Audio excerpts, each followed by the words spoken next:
Welcome back to A Little Bit of Cheese, your bite-sized Wisconsin sports podcast. I'm your host, Cody Depius. That is Sam Douglas, coming to you the last episode of 2025. It is December 29th. Rough one for the Packers on Saturday, a 41-24 defeat at the hands of the Baltimore Ravens. Numbers here are ugly. I'll just kind of go over the summary here. For Baltimore, 53 carries, 307 yards. They averaged over 5.79 yards per carry on 53 carries, which is actually more plays than the Packers ran over the course of this game as well. It was a slaughtering, an incredible performance by Derrick Henry, 4 touchdowns to cap it off. I mean, not saying nothing went right here for the Packers, but for the defense, nothing went right here for the Packers. No, it felt like it should be an easy game plan too. You know, throw 11 of your 11 guys in the box. You're playing against the backup quarterback, and they have a Derrick Henry. And look, I know Derrick Henry has made a career out of making NFL players look small, but you got to think schematically. What did they think was going to happen?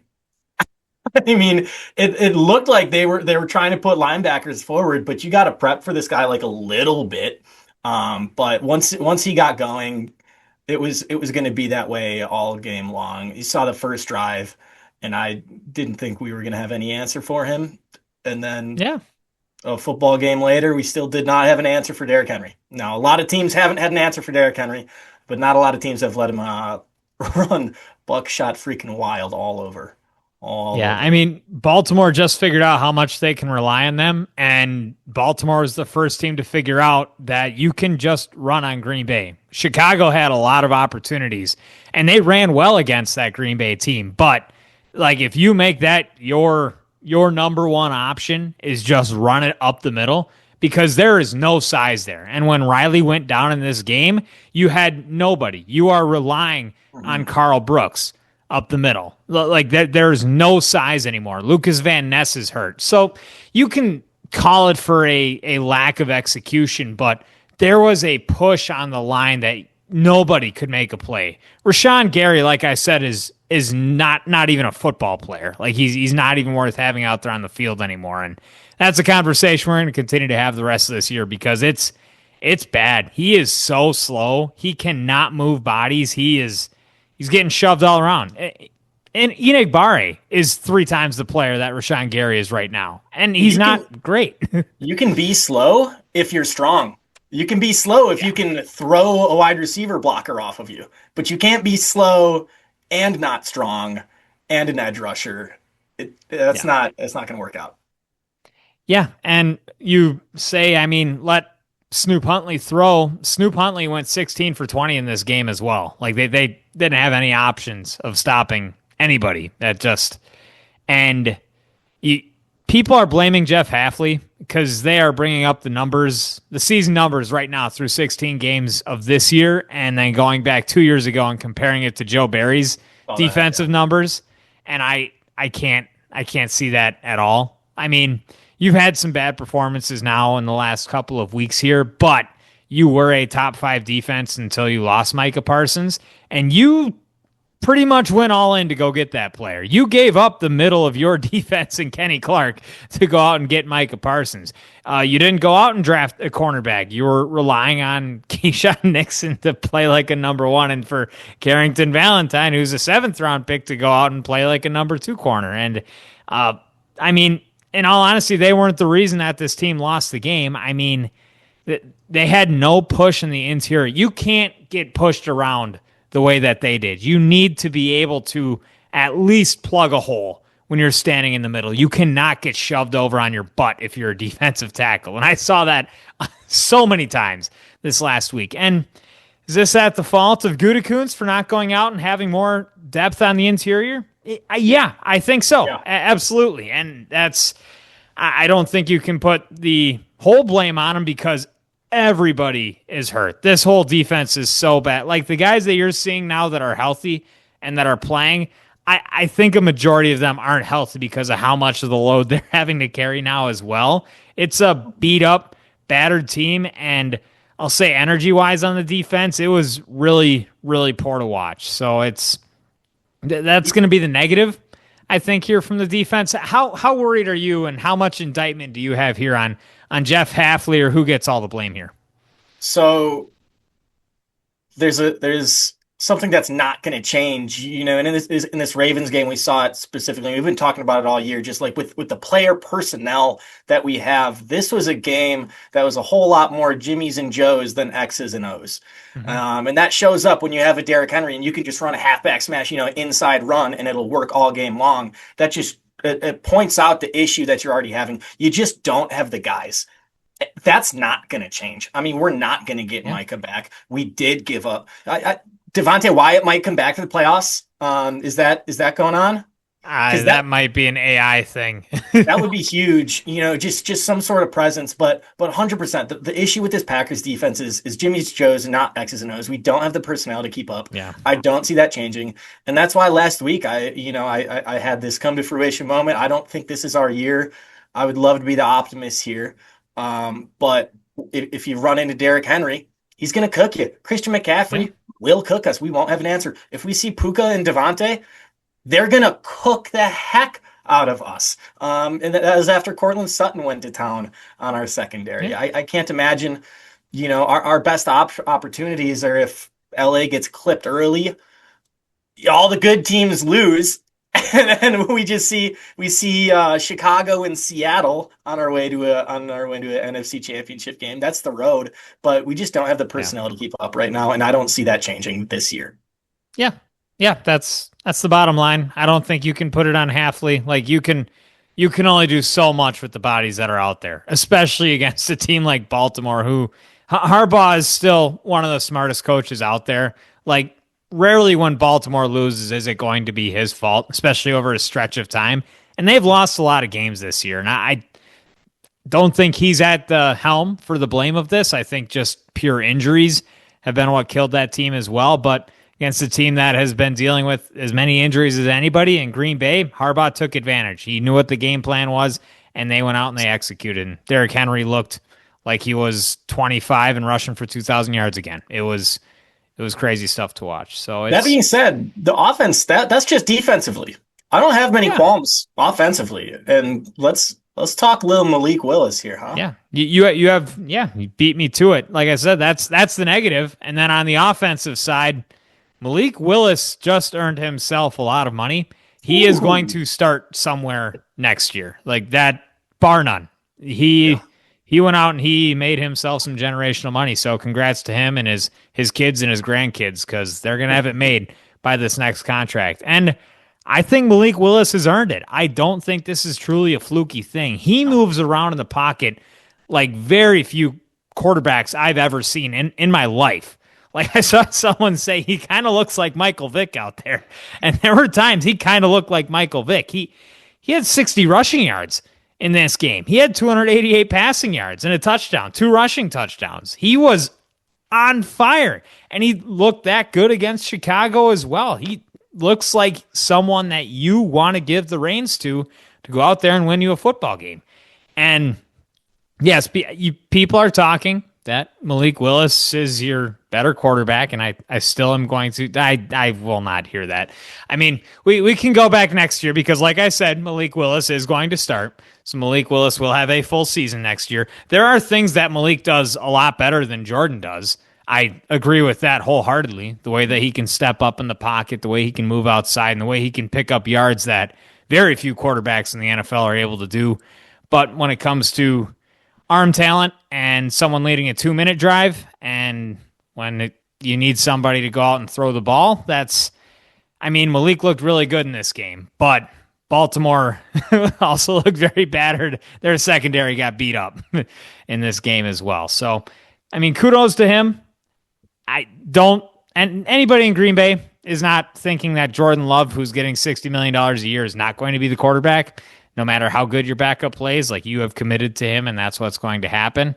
And I'm not disappointed that Malik Willis is going to be moving on, except for the fact that you're not going to have the best backup quarterback in the NFL moving forward. But overall, what did you see here from Malik Willis and the rest of the offense? Anybody who before Saturday said Malik Willis was better than Jordan Love was Wrong. Okay. He's Um, just as a thought experiment, I don't think anybody's saying Malik Willis is better than Jordan Love. If you can, I'm seeing I'm seeing that. yeah, no intelligent bodies are, Yeah. that's not what I'm saying. I don't think he's Yeah. better than Jordan Love. I think you can win with him. I Oh think yeah. I think Jordan Love would get a king's freaking ransom. I think you'd pay Malik Willis half of what you would pay Jordan Love. I think Max Crosby's on the market. I think you can invest in a defense and have a system offense with a running quarterback, get a couple first rounders and another baller defensive player, whether it's a DB Wait, are or, you saying trade Jordan Love? yeah. I'm not saying it's a Sam, great idea. when in NFL history has someone gotten their first franchise quarterback contract and been traded away right after they were top 3 in MVP odds just 2 weeks prior? King's ransom, Cody. King's When ransom. ever has this If, happened? if we can win, we just saw Darnold not get re-signed to Minnesota. We saw Jimmy G have a really Sam good year Donald in didn't get Cisco. his they didn't pay him the money. No quarterback that has been paid the money and has played as well as Jordan Love ever has been traded. And That's these are fair. two completely different quarterback styles. But this is the grounds that I've had for a little bit. You can win with a $60 million quarterback, and I think that's really important. You can also win with a Baker Mayfield, a Sam Darnold, and studs around them. Get a game Mm-hmm. manager, and you don't need 60, 65, $70 million cap hit in the quarterback room. Now, having a quarterback for the next 10, 15 years, I think is invaluable and it puts your franchise in a really good spot. So shout out Jordan Love. I'm riding with you. But thought experiment wise, I think you would get a king's freaking ransom for Jordan Love. I think Max Crosby's kind of bummed out in Vegas. I think they kind of want a quarterback of the future. I think they got a lot to deal us if we wanted to pursue that. I would not be surprised if Max Crosby doesn't have a great year next year. He's about to turn 30, and that's kind of a plateau when it comes to pass rushers. So, But Malik I, Willis balled out, and the whole Packers offense looked really good. So yeah, I don't know. That's just me horsing around a little bit. It's fun because I think Malik Willis is really, really good, and I think yes. whoever gets him is going to get a really good quarterback.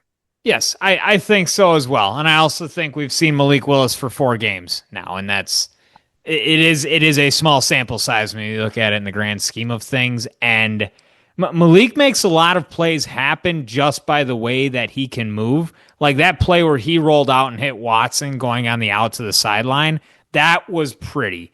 That was cool. That's something that Jordan Love could never do because he just doesn't have the athletic capabilities of that. And like I said, there are very few quarterbacks in the NFL that are able to get out and make a play like that. So that's where it gets cool.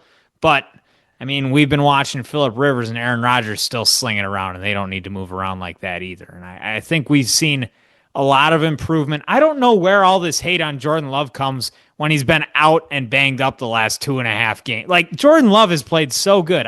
Really I good. just watched a video on Facebook saying like Green Bay deserves this hell that they're in. They deserve having a terrible quarterback right now and Jordan Love. And I I know it's rage bait and I'm falling for it. And that's why we're having this conversation now. But people need to just relax. He played really good against Denver. He did.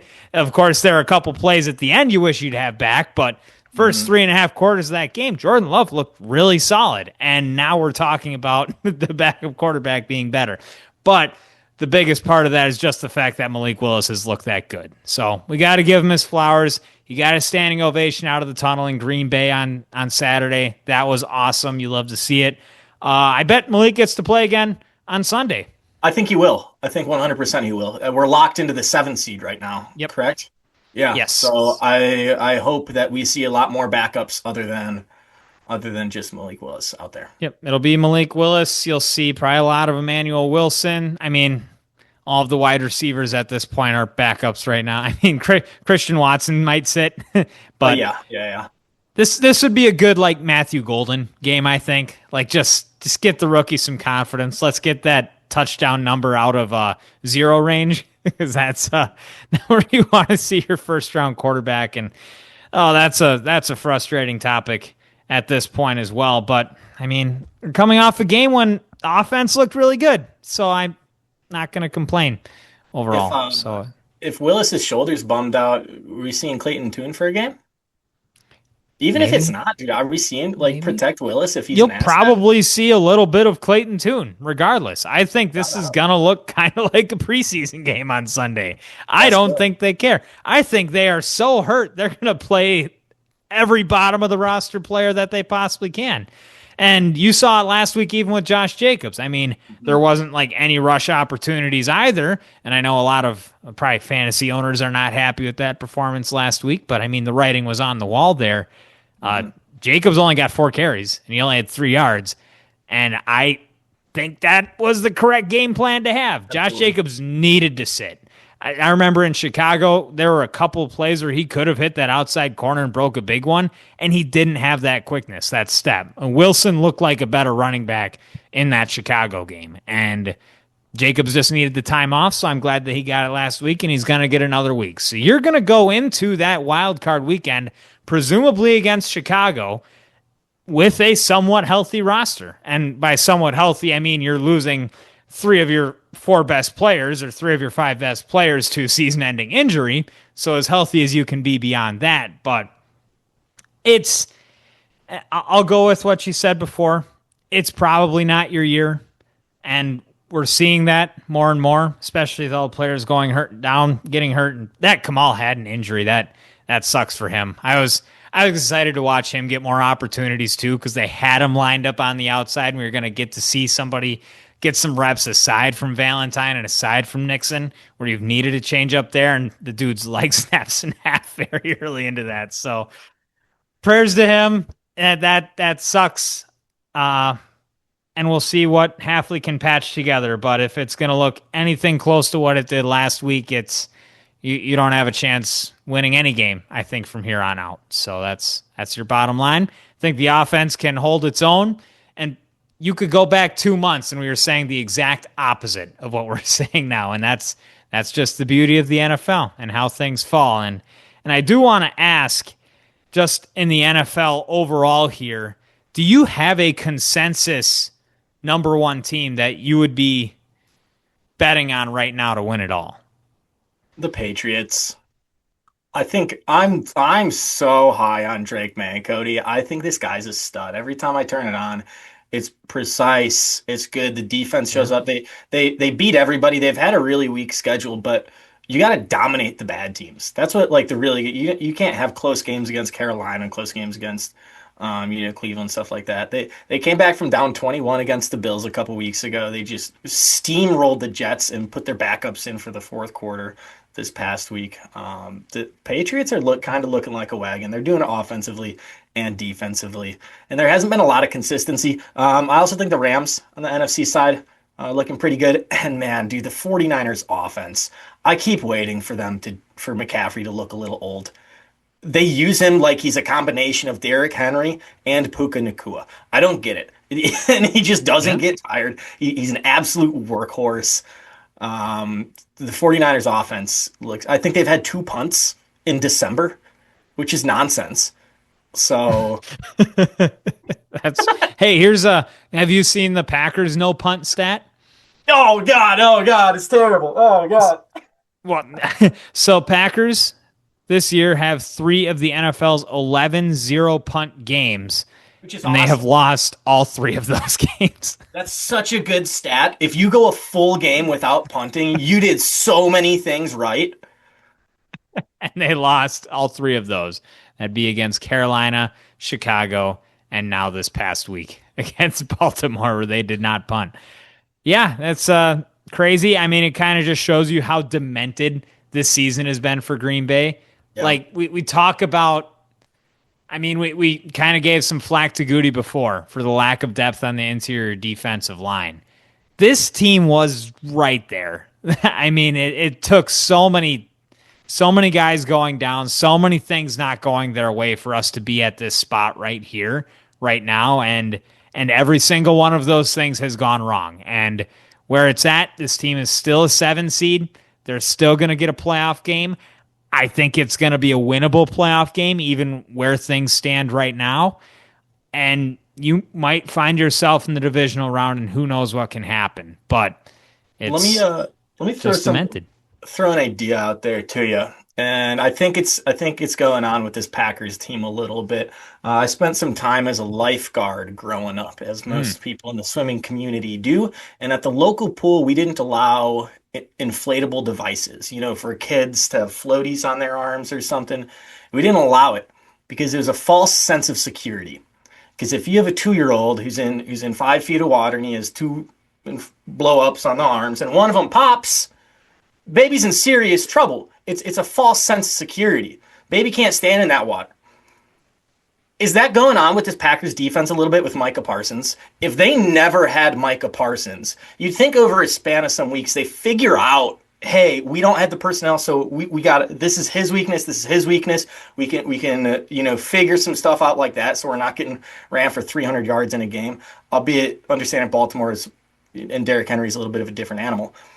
But I think Micah was almost that false sense of security. Now that he's gone, he was covering so many holes, and we have no yeah. idea how to fix it because we were so reliant on one individual that there's such a shock to the system on the defenses. We don't even know how Micah was helping the run defense. We don't even know how Micah was helping, third and longs or the plays that he was even off the field because everybody was so used to that not false sense of security, but the security blanket that was Micah Parsons.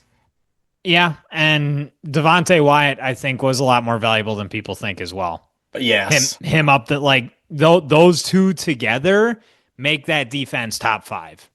And when you're missing both of them, you're in serious trouble. And right now you're seeing like they lost both their floaties. Now they got nothing to help them stay afloat. So but both those guys deserve the money they're getting.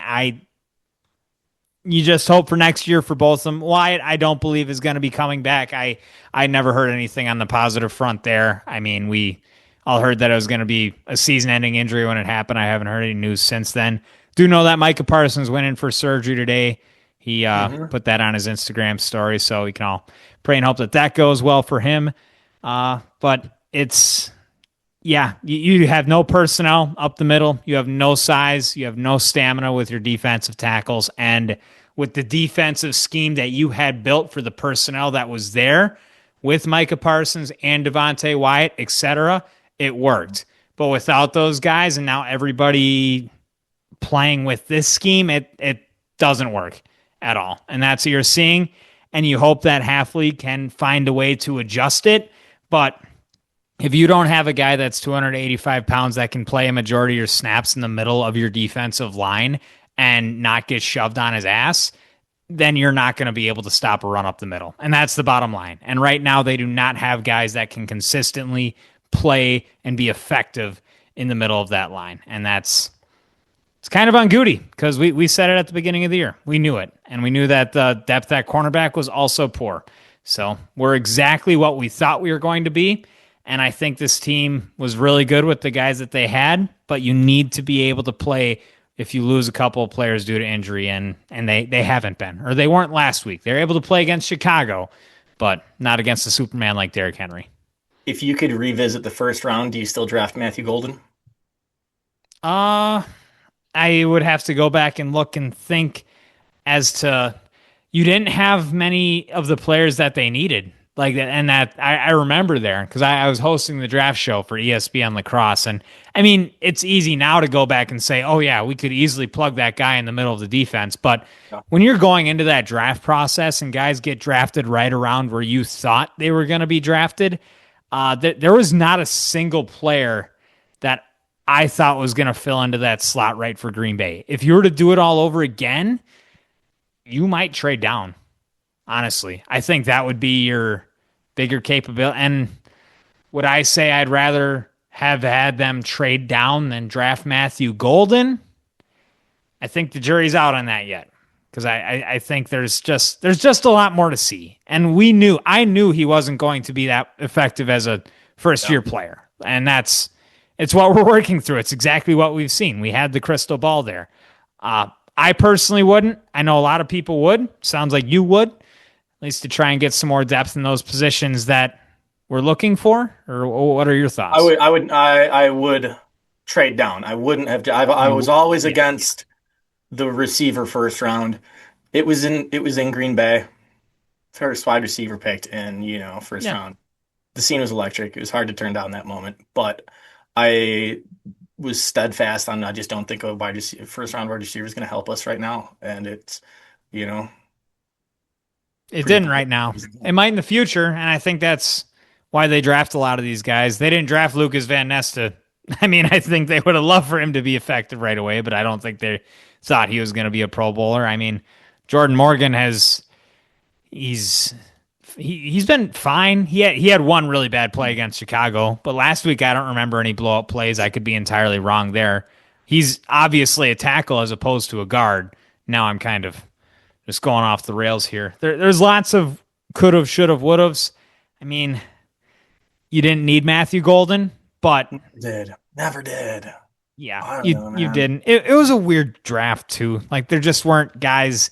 You usually see cornerback depth. You usually see defensive line depth, and there just wasn't enough. And this was they had the draft before they went and got Parsons as well, where Yep. I think that those plans were also in the works. So I'm not quite If you sure what was know, all happening in that room.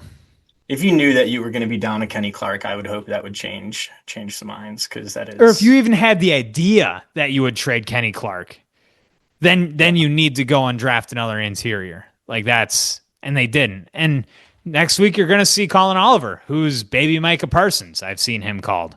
I mean, he's quick. He's the prototype of oh, Micah Parsons. He's not Micah Parsons. He's Colin Oliver, but he'll get some more quickness and some more pass rushing, which maybe it'll give Rashawn Gary that much needed rest that he needs. So that'll do it for our Packers talk. We'll get back to you next week after who do they play Minnesota, and that's yeah. going to be they might just get throttled in that game. They might not care. That's how I feel about that game right now, and that's how Green Bay feels when they have a game they don't need to care about. So I would not bet on that game in any capacity unless it was overs for Minnesota. That's pretty high probability there. Bucks, Giannis is back. The Bucks won a game this week, and Giannis did a windmill dunk in the fourth quarter in the closing seconds of that game. Got any thoughts on the quotes and the exchange between him and Vukovic? I love it so much. I love it so much. Giannis is back. um, I think Giannis is 100% right. If things are going great on a team, if the 2016 Golden State Warriors are still throwing alley-oops when they're up 30, Yeah. I think that's different than a team that's struggling to be alive right now in Chicago, the neighbors to the south. Like let's have a little bit of competitive juice here. I don't think there's anything bad blood. It's nobody's parent is coming off the bench to yell at a star player or anything, ludicrous like that. It's a dunk. You play to the whistle and have some chippy words. Go to the locker room. Vukovic is capping, as the kids are saying, with what Giannis said. Giannis just said, "It's ball. I really don't care." If you read his lips, the last thing he says is, "I really don't care." So nothing about like you guys didn't want to trade for me. I think that's Vuk just trying to get under Giannis's skin. As we saw with the reporter afterwards, asking Giannis yet again after the game, "Do you want to be a Buck?" And he's like, "Stop asking me that. It's disrespectful at this point." Yeah. So. And the ESPN headline came out today: 10 stars that need to be traded with Giannis on the cover. And it's the day after he said, "Stop asking me that. I'm here, aren't I? Like Yeah. I'm a Buck. I've always been a Buck, and this team needs a little bit of life." Yeah. No, I agree. I mean, they weren't making headlines except for all the Giannis trade talk and Giannis got a windmill dunk and they finally won a game. So you get some positive news there, I think, for Bucks fans, and maybe things can turn around.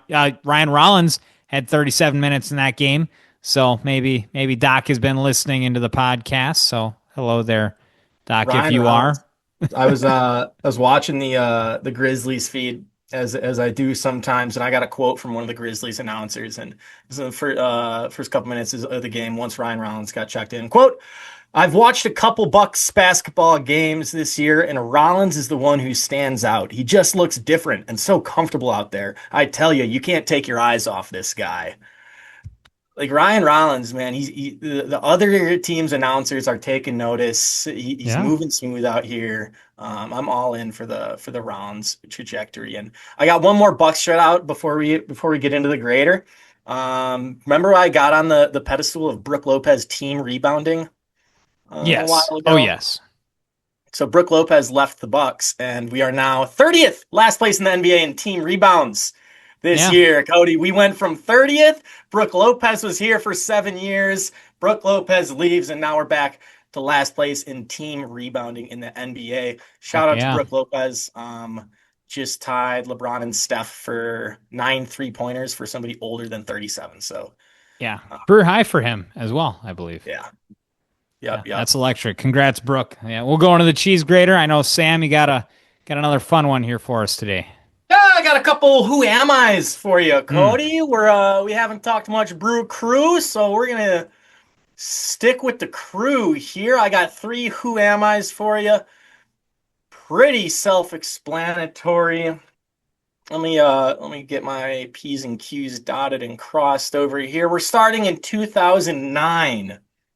In 2009, even though I hit 285, Casey McGee.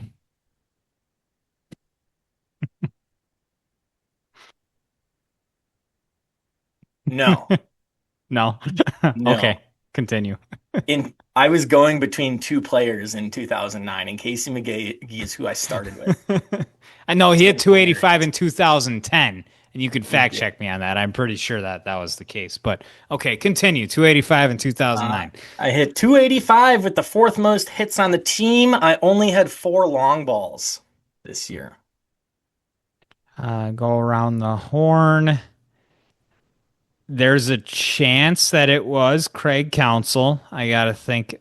I mean, that's probably my best guess. Catcher at that time. I think Kendall might have been in the mix yet as well. Hardy never hit 285 with Milwaukee. We already went over the McGee discussion. Braun had never only had 4 home runs. I'm gonna go Craig Counsell. That'll be my guess. 38 years old. You nailed it. Sweet. Craig Counsell. Cool. Four dingers, Awesome. played 130 games with us. 38. Still hitting 285. Yeah, he kept that career going by never being a superstar, but just doing all the little things right. That on base percentage, you can look all the way down his career, was always solid. He was always going to give you a good at bat, and he could play almost anywhere on the field. So he always carried value with that. And like you said, hitting 280, the age of 38, incredible stuff. Would have killed So, me. as we did have Christmas last week, I do want to ask, you can go in depth as you want, what is the best Christmas present you ever got? The PlayStation 2. PlayStation 2. Remember it like it was yesterday.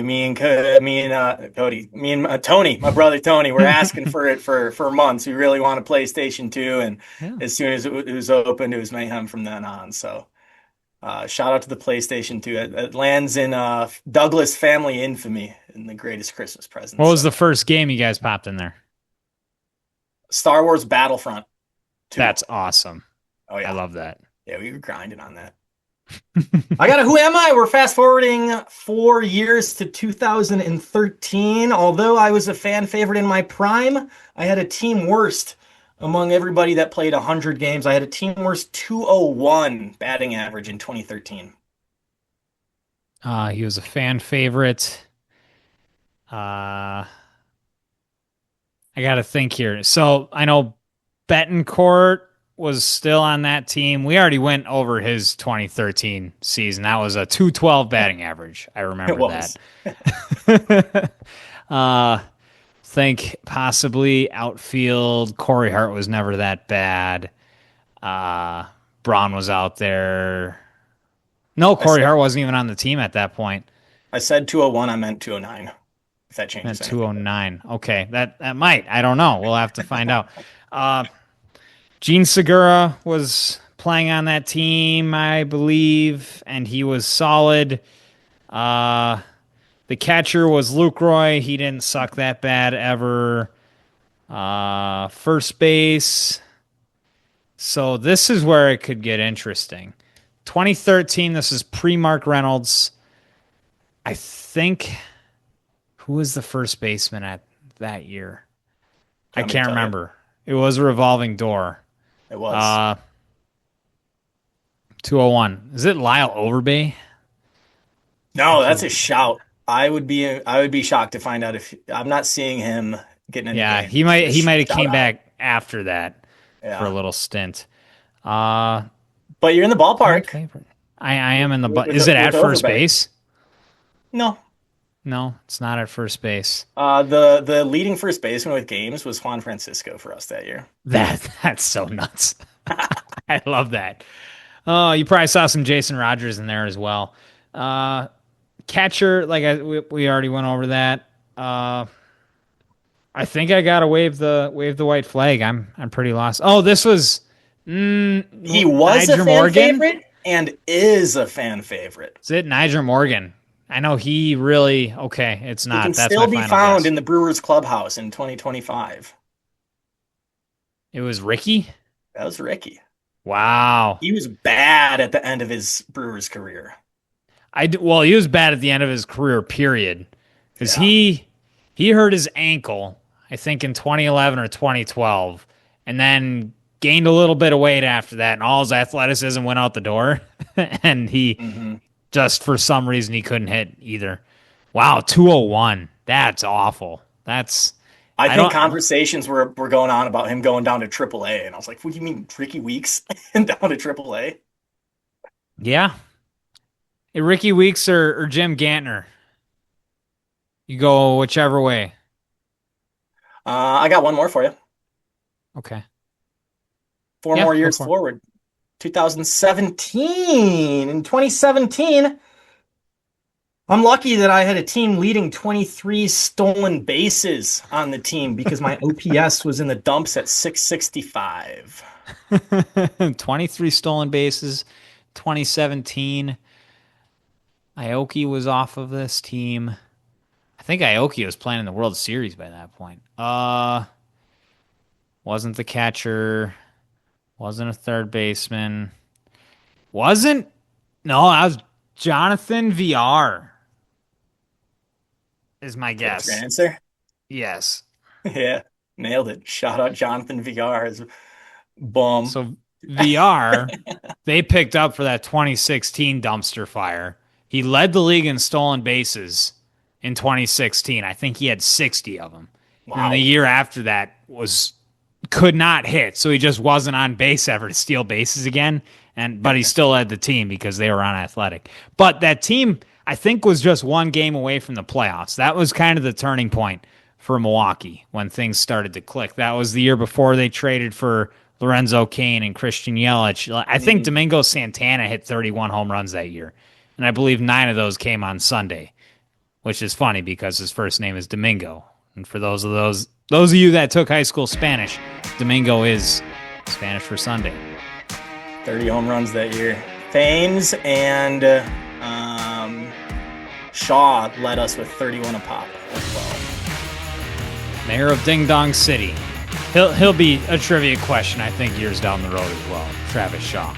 Guy who was probably going to be a career AAA guy if it wasn't for Milwaukee and the possible sign stealing that may have been going on in Major League Baseball at that point. I don't think Milwaukee was a stranger to that. So thank you for joining us today. Talk to you guys next week after whatever's going to happen in Minnesota. I'm Cody. That's Sam. This has been another edition of A Little Bit of Cheese, your bite-sized Wisconsin sports podcast.